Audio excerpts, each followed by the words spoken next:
16वीं शताब्दी का भारत। उत्तर में दिल्ली सुल्तान अपना प्रभाव फैल रही थी। दक्षिण भारत में राजनीतिक अस्थिरता, लूट और धर्म के ऊपर दबाव बढ़ता जा रहा था। ऐसे समय में दो वीर भाई हरिहर और बुक्का एक नए साम्राज्य की नींव रख रहे थे। इस साम्राज्य का नाम था विजयनगरा। 1336 में तुंगभद्रा नदी के किनारे स्वामी विद्यारण्य के मार्गदर्शन में हरिहर और बुक्का ने विजयनगरा की स्थापना की। ये केवल एक राजधानी नहीं थी, बल्कि एक आशा का दीपक था, हिंदू संस्कृति के पुनरुत्थान का प्रतीक। हरिहर और बुक्का पहले कपिली राज्य के सैनिक थे। जब दिल्ली सुल्तान ने कपिली पर आक्रमण किया तो दोनों को पकड़कर दिल्ली ले गए। वहां उनका जबरदस्ती धर्म परिवर्तन किया गया, लेकिन बाद में स्वामी विद्यारण्य के संपर्क में आए और पुनः अपने मूल धर्म में लौटाए। विद्यारण्य ने उन्हें धर्म, नीति और शिक्षा दी। उनके आशीर्वाद से हरिहर ने एक मजबूत, संगठित और धर्मनिष्ठ साम्राज्य की नींव रखी। उस समय दिल्ली सुल्तान दक्षिण में अपना प्रभाव बढ़ा रही थी। मलिक कफूर जैसे सेनापतियों ने तमिल और कर्नाटक के कई शहरों पर हमला किया, लेकिन विजयनगर के सुदृढ़ दुर्ग के रूप में उभर रहा था। हरिहर और बुक्का ने अपने शासन में मंदिरों को सुरक्षित किया, धार्मिक संतुलन का पुनर्निर्माण किया और व्यापार को बढ़ावा दिया। ये समय था जब विजयनगर के संस्कृति आंदोलन बन गया था और तमिलनाडु के और भी क्षेत्रों को विजय करके साम्राज्य को बढ़ाया। उनका पुत्र कंपन्ना ने मदुरई पर विजय पाई, जो उनका एक महत्वपूर्ण जीत था। बुक्का के शासन में साम्राज्य का विस्तार हुआ।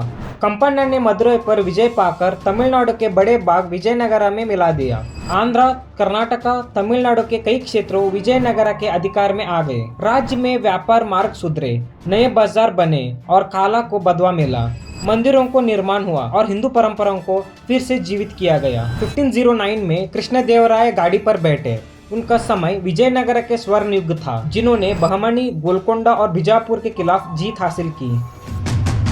उन्होंने अमुक्त मल्याड नाम ग्रंथ तेलुगु में लिखा। वे कविता, कला और साहित्य के बड़े समर्थक थे। उनके समय में हम्पी विकास के केंद्र बन गया। कृष्णदेवराय ने अपने प्राज के लिए सड़कें, सरोवर, स्कूल और आश्रम बनवाए। उनके समय में विजयनगरा भारत के सबसे समृद्ध और बलशाली साम्राज्य बन गए।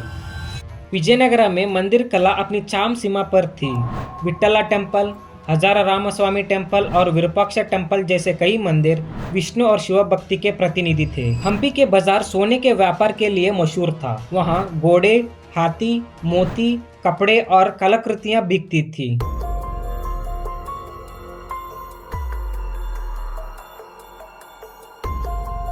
महिलाएं भी व्यापार और कला में सक्रिय थी। संस्कृत, कन्नड़ा, तेलुगु और तमिल भाषाओं में साहित्य लिखा गया। अलग अलग जाति, धर्म और वर्ग के लोग विजयनगर में एक साथ रहते थे। 1565 में डेक्कन सुल्तान्स ऑफ बीजापुर, गोलकोंडा, अहमदनगर, बेरार और बीदर, ये सब ने मिलकर विजयनगर पर आक्रमण किया। ये युद्ध तालीकोट के पास लड़ा गया।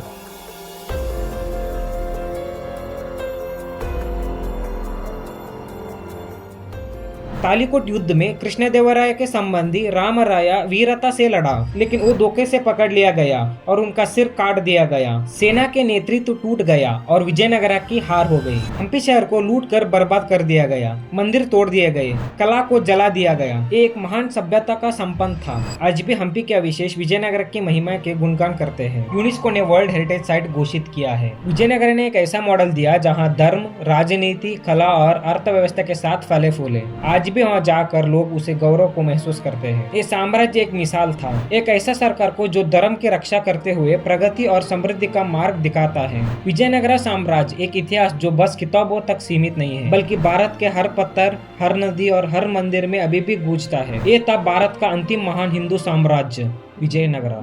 अगर आपको ये वीडियो पसंद आए तो लाइक और शेयर करना। मिलते हैं अगली वीडियो में।